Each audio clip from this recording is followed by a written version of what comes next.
Hi guys, hope you're well. I thought of making a video of actually our son, what's happening with our son, and many of the time, a mixed culture, a couple or different. It could be different state in India or different language in India, and also different countries that are getting married together. There are so many Indians married to so many people who are from abroad, and I'm married to a Filipino wife, and we have a son.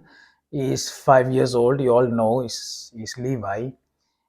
So what happened is we came to India after pandemic. So we came last year, May 2022, uh, like 11th, I think the date was 11th. So in 10-15 days of time, I put him in a school. Me and CJ, we thought about it, and we it was very near to our home, and it's like a home and like a primary school. So we put him there. After we put him in school, we thought he would really be happy. He actually was very happy to go to school the first day and the first week.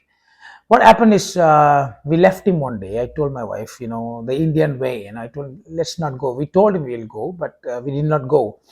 So that made him panic and also started crying every day. It gave him a culture shock, which we were not aware, because we thought he's going to be okay because it's an English medium. But after talking to teachers, they said that because a lot of kids are from villages around us, even though from town, usually they say it's an English medium school. But even when we are like teenagers or even sixth grade, seventh grade, the teachers tend to explain in my language, which is Tamil, so that people can really understand well. Because these kids are doing junior KG or LKG, the kids hardly know even one word in English because they don't need it. In their home, they speak only Tamil. And many uneducated parents, they try to put their kids in English medium school because they want to give the best, like same like us.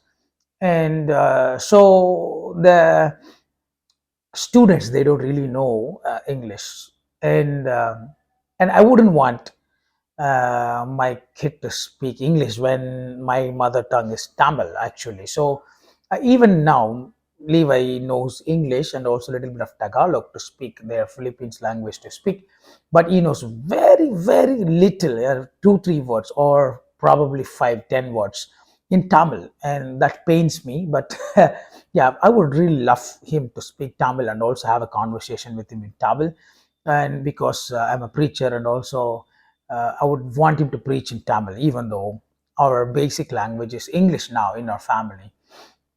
So that gave him a culture shock at school, and the way the teachers handle kids. I'm not telling anything wrong. I'm just telling the culture, because in our culture, the way we handle the kids is totally different than how they handle the kids in abroad, and especially in Philippines. So just want to be specific which country. So yeah, so I don't offend anyone. I'm not offending anyone. So for my son or our son, it did not work out. After we pushed him a lot for 2 months, hardly we were able to go.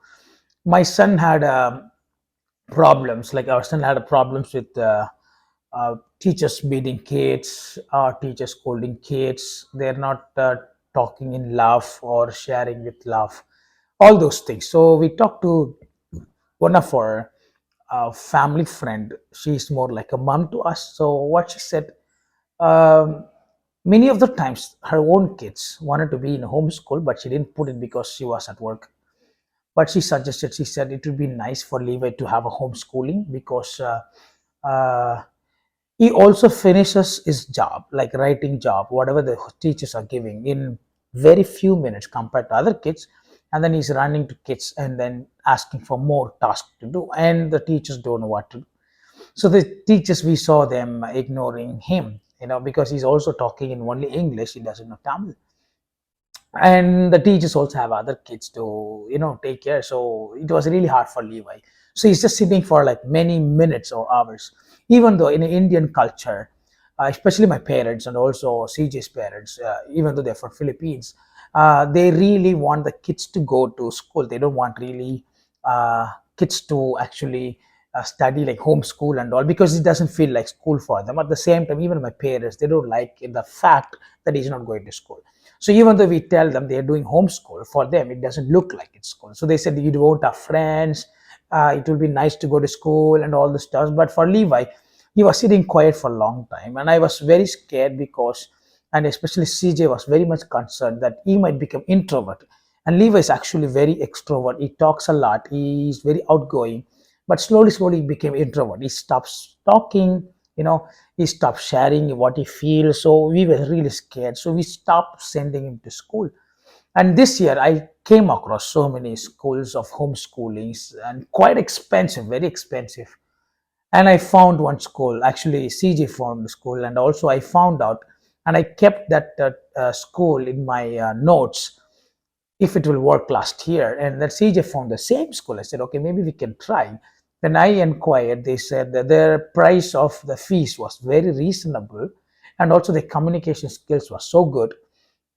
And it's a 21K school which is based in Bangalore, but also like more than 82 countries they're studying from that school. So it's only 45 years old, but the way they are doing it is very wonderful. And we put Levi there, though many people did not understand us, and though many people don't understand the concept of online homeschooling, and which really worked in the COVID times. And I'm not telling all the parents of India, especially, to put your students or kids to homeschooling, but for us, it really worked. And CJ really was happy with the decision we made. And Levi, the first day, he was so excited to go into the school. All he has to do is wear some nice clothes and sit in front of the laptop, and it feels like home. And also he can share with us what he feels, the doubts. At the same time, he can also communicate with the teachers. For 1 year, CJ has to actually sit with him and help him out, and the rest of it, our hope is that he will do it himself, the school. At the same time, the parents have to actually watch out what is happening in the laptop. And the teachers, they really want uh, kids to grow, and the way they communicate, the way make them talk and also play, it's really nice. The first day itself, I feel very positive and nice. And I'll update you guys how it going. And Levi was dancing, talking, and one of the saddest thing was for me, I realized he doesn't know the Indian national anthem. And they said you have to stand still, and he's smiling. It's not his fault because we didn't teach him Indian national anthem. That's my fault. But he was smiling and not standing firm. I was like, oh my goodness, what a fault or mistake I have done. But we all are parents. We are trying to learn, and I think we all go through some of the areas where we will find the mistake what we did, and we grow better. So if you are the parents like that, and if your kid is kind of a smart who's finishing in few minutes and then waiting and the whole day sitting just in the school, or who don't want to go to school, or who don't feel like, especially for the people who are mixed cultures, and also who wants to monitor the kids, especially to as you grow. This is one of the great school guys, and also they're very good. They provide all the certificates and all the things that you need. It is very nice, and I really love it. And I hope for the parents who are struggling with the kids, and but you still want to put them in this residential school, you go for it. But this is our journey. This is our journey because we travel a lot. I think this is a better for us. So yeah, this is about us. And take care, guys, and see you guys in the next video. Bye bye.